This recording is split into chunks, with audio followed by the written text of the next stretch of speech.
Can you hear me, Mansi? Yes, sir. Yes. Okay, chaliye. So, congratulations, Mansi. Thank you. Thank you so much, sir. Told you so, right? The entire interview and everything was so nice. Okay, so this I do every year, Mansi. So let us have a brief, 10-15 minutes chat, and then, off the record, we will talk more. Okay. Chaliye. So, Mansi, for the purpose of audience, right? Tell us about yourself first. Sir, I'm Mansi Gupta. I come from Yamunanagar in Haryana. I did my schooling from Yamunanagar itself, from Swami Vivekananda Public School. Then I went to National Law School of India, University, Bangalore, to do my BA LLB. I graduated in 2023. I was awarded 2 gold medals by Dr. D.Y. Chandrachud. Then I took my first attempt in 2023 while I was in college, but I could not clear prelims that year. Then I took a drop year. In 24, I appeared, but I missed the final cutoff. I went till the interview, but I missed the final cutoff by 11 marks. And this is my third attempt. Okay. That is a very perfect result in a third attempt, right? First attempt, a sort of non-countable attempt, right? It was sort of testing the water rather than actual attempt, right? Okay. So, Mansi, tell me, how did you go about, I mean, just for the purpose of understanding, right? Especially the college, think it as a person who is listening as is in college, fourth, fifth year, right? So, how did you study constitutional law? Constitutional law.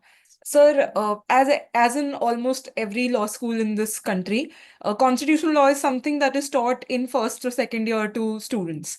So that's why a lot of basic understanding is tried to give in those years, but is often missed by students. And even me, for that matter, I could recall some things that I was taught in class, but other things I may not have understood that properly. So, sir, when I started preparing in fifth year, I tried reading the books that are available in market, some guidebooks or some other books like MP Jain, etc. And I tried making my own notes. However, I realized after 2023 that those were very bulky notes that I had prepared. And in 2024, I sort of changed my strategy. I made it very exam specific.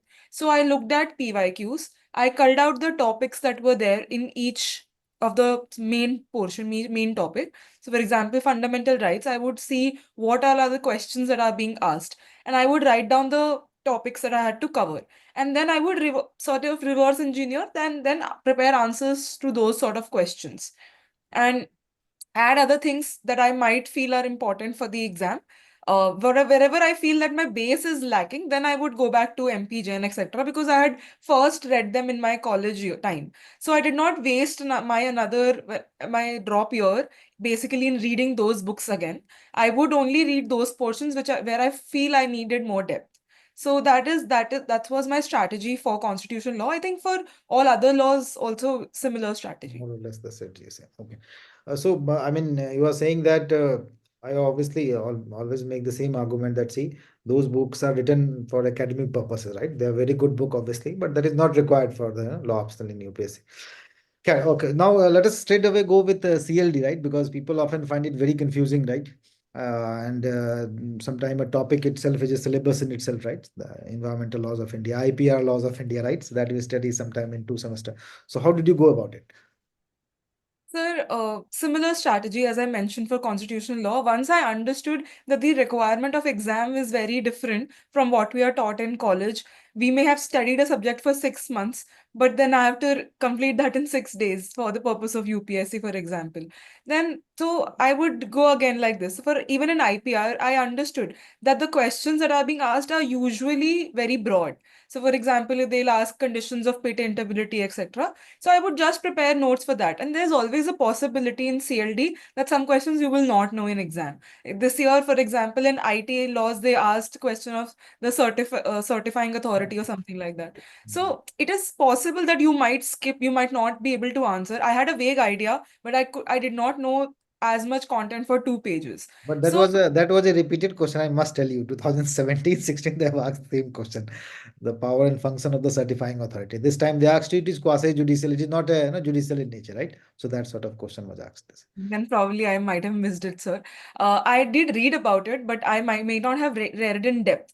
And it is quite possible that Super. sometimes people have had faced this in CLD, that you might not have had the same questions earlier. So I think one important thing here can be like going through the bare act. For example, in IT Act, one can just go through the bare act and make notes of the important provisions. It might not be applicable to all the laws of CLD, but to where it is applicable, I think that's also one good strategy. Okay, so you're saying that instead of doing other way around, that okay, read and then solve the question, it is better to do other way around. Just look at the questions and read accordingly. Yeah, Especially in that is these subjects, it is important. For other criminal laws and constitution, once you need to have a good base. In CLD, sir, I feel it will be very time consuming because each topic is a full-fledged subject in itself. okay. Okay, that's good. Now, tell me with regard to contract law also, right? Because normal contract law, obviously the same strategy. But what about that individual topics that is again, syllabus in itself, sales of goods, indemnity. So how did you go about it? So after Section 75 in Contracts Act, it all becomes a mess. And I feel again, so as I've heard every other topper say, and I did the same thing. I went about so for Partnership Act, I did go through the Bare Act, and I also referred to online notes available either on the CA website or maybe on other online blogs. So for questions like that, I would go through that. LLP Act also same through Bear Act and other things. I think today AI is also there. So some certain use of AI, though cross verification is required for that, but use of AI for basic content of these topics which are not easily available, like ready source is not available, that AI can also help. Also, that was my next question actually, right? That what is the, how did you make the use? Because see, there's no denying fact that AI is becoming, super brilliant and everything, and especially, profession like law is under, so much threat because of that. But how did you inculcate those AI in your? Because I could see in the answers also, right? Not you, but others answer, right? People using the word that you can identify it is from a pivotal importance. ठीक है, something. So, how did you use AI? I mean, for the entire preparation. Sir, I did not rely it for case laws because I feel that it may not give correct cases. I tried finding top 10 case laws in this or new latest case laws, but I thought it was a futile research because it was not giving me the correct thing that I wanted. But I did use it for other purposes. For example, like structuring my answers. I feel like when you have a word limit to write in law optional, that is very different setting than we write in college. So when I asked it to comprehend, to give me an answer in 150 words, 250 words, then I could sort of see that, okay, this is a structure that I could follow in my answers. So that way, I think your own creativity plus AI's help can help improve your answers.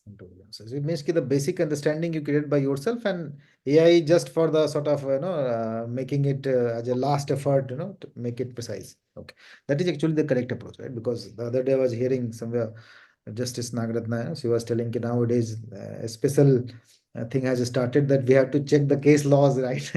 That it might be cited wrongly, right? So because AI does that thing. Okay, because in science and mathematics and other things, geography, I mean, AI generally gives good stuff, but in law, sometime this case law they miss. Okay, now let us come to the the generic questions, right? The first is that people, there's a huge debate around this. I know that is wrong, but still, your point of view that people are saying that law optional, people are not taking because it's not so scoring or something like that. What is your view on that? That people who belong to the law fraternity, they do have some sort of comfort in law. They have studied law for 5 years, and I feel that sort of comfort helps you navigate your optional well. And law people also generally tend to do better in interviews, so that compensation That is a additional 10-20 marks you get there, right? That cut you get there. that sort of trade-off, if you're willing to make that, if you're willing to spend a little lesser time doing a completely new optional and trying to score it through other GS papers or interview, then I think it's a good optional to have because you have had your solid foundation of 5 years. Yeah, I'm the same thing. And the other thing also, I feel like sometimes that suppose the refinement that you need for other optional, it will take generally 2 to 3 years, right? Now, if you spend that much time, you can, really save that time and spend in that GS paper to reach that refinement level. Definitely. Okay. Now, Mansi, tell me, with regard to notes making, right? People often ask me how many hours you studied, one need to study, and obviously that is a very different answer for different candidate. But what was your approach? I mean, did you, as you mentioned that you made your own notes, but what about the time devoted for law optional? I mean, how much time it took you to prepare the entire thing? Sir, law optional is definitely a lengthy optional. There is no denying that. Even though I've had law background, it took me a significant time. So I would say I did take 5 months to prepare once my notes properly for law optional, and I would dedicate 4 to 5 hours every day. Like half of my day was for law optional. So it did take me 5 months to do that. Okay. Sometimes in some days there might be some slack also. I might not do it properly. So accounting for all of that, I feel you need 4 to 5 months, even if you're efficient, to do it once. Consolidated. Okay. Now another thing that people often ask me is with regard to writing answers. Right. I obviously suggest PYQ is the best approach. Mostly the questions are repeated, but the answer has to be fresh. Right. Obviously, it cannot have a stale content. So how did you go about the current affair or current cases in those, or what are the resources that you referred? Sir, I did some Google research to add some cases. Some compilations that you had also sent were really Yes, helpful. that weekly. Yeah. Hmm. Yeah, so that was also really. I used only the full yearly compilation. I could not do the weekly That's okay. compilation. That is the same But thing. I mean, it is much more structured, no? Topic by topic case. yes, so I just added a few of those things from there, and some things that I added while making my notes. For example, international law. So some current affairs, things that were happening at the time, I would keep adding. So that was my general approach. I did not put in that much effort in current affairs, was because I thought that it might take me a lot of time and the ROI might not be that much. Yeah, that is true. That is true. That simple compilation is more than sufficient. Anyway, that has to be written in the in the end. Okay, recently the court have said so, right? Yes. So it is that Yes. is very true. Okay, now let's come to the your preparation strategy in general, right? Now, last year or this year also, I've seen a lot of people who are from good colleges like yourself, right? Often take CSAT for granted and fail in that, right? So how to go about it, and what did you do with regard to that CSAT?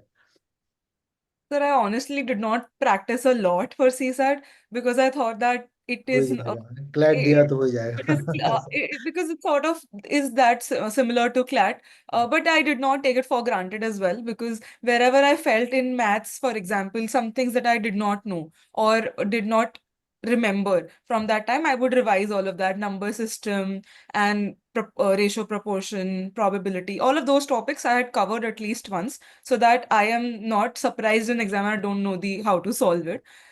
So I would strongly suggest that even if people from with law background are good, generally good in English, so comprehension and all they might be able to do, but don't take quantitative aptitude or reasoning for granted. You should practice that. And I have seen generally lawyers do not do very well in maths. So it is important that you do practice maths questions. And I think a good strategy would be doing full-fledged test, full-length test for CSAT. So I did do a couple of those tests, and I think that just builds a habit of doing it. I think that's more than enough. that was sufficient for you. Okay, so a good candidate, obviously, a smart one. Just having one or two has done the job for you. Okay, now Mansi, obviously, again, this is your third attempt, right? I mean, even if not counting, still it is a second attempt, right? Now tell me sometime, someone was, I was reading today itself, right? The other interview also told the same thing that some 6 or 7% of the people in the first attempt qualified, right? Most of them are second and third attempt, sometimes fourth also. So even if it is a third attempt, it is almost 3 year, right? 3.5 year to be precise, right? So I mean, there is some time doubts. Okay, कि अरे छोड़ो यार, let us go for judiciary form भरते हैं. हालांकि after that judgment, that is also not the case, right? But still, right? तो ऐसे कोई doubts, and how do you tackle it? Well, it is very true that those sort of doubts do come to your mind. And even when I did not clear my last attempt, I did think that I should take up a law firm job and not do this.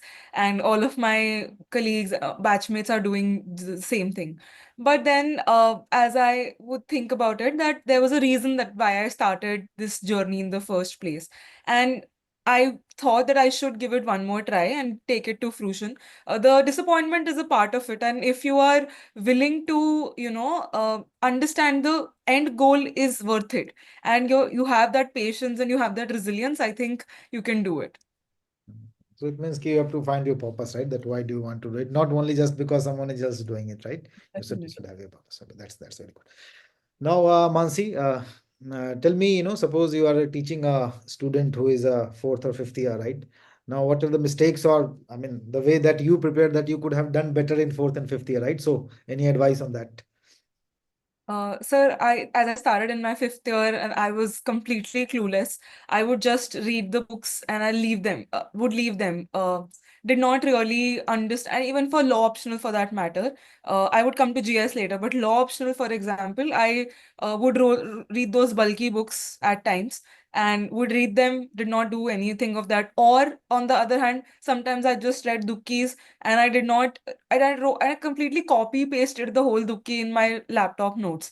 So I realized that if you are not, you don't need to make summary of the book. You need to do it as the exam requirement is. So I think that is one mistake a lot of people do, that you start copying the whole book in form of a summary. That will not really help you because a lot of those things are not relevant for the exam. Even in GS for that matter, either just reading the book and not doing anything about it, or taking classes and just copying down the notes and again not doing anything about it. I think all those sort of mistakes everyone makes, but those are the mistakes that has to be avoided. So, you are suggesting that, read it, go to the PYQ, solve it, right? Law optional. You have to ultimately remember that you have to appear and pass the exam. So your the thinking has to be very, very exam centric. It does not have to be that I'm reading for knowledge purposes. The end goal We is are not here to do PhD, right? That is very important. the end goal is to clear the exam. So understanding the requirement of exam is important. Being hardworking is the given, but being smart with a hardworking person is required. Just talking, I think 2 months before I was teaching this unclause, right? And unclause, generally there are four type of question comes. Okay, the right and duty of the coastal state and the right and duty of third party state and that key words, right? Such as hot pursuit. So I covered the entire thing in 1.5 hours. See, this is the point. This is the way you make your notes and you can handle these four questions. Right, so someone gave a review, ki, sir, covered the entire unclause in one lecture. How is that even possible, right? So he was making the same classical mistake, right? Ki, studying the entire unclause, going through the text of unclause, right? That is not required, right? That is I not. had done those mistakes of reading the Malcolm Shaw or S.K. Kapoor completely in detail, not using it at all. So that is why you have to be smart, be very exam centric. Okay, so Mansi, tell me, obviously you have discussed earlier also, but what about the interview? I mean, what was the experience of interview? What are the questions that was asked?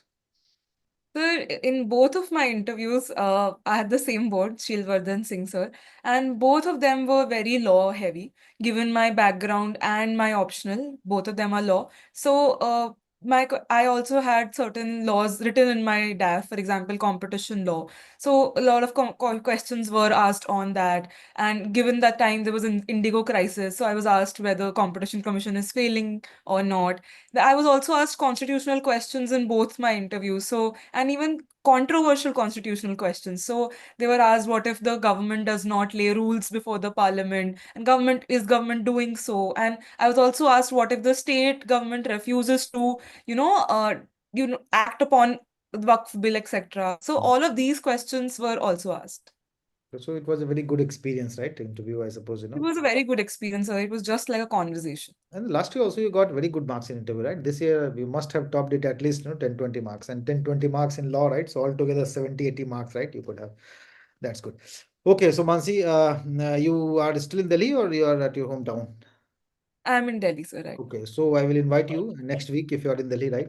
Come and give a 1 hour, sort of a lecture. I know, sometimes the same things has to be repeated, but people often, give more weightage to the candidate who, passed and how did you prepare.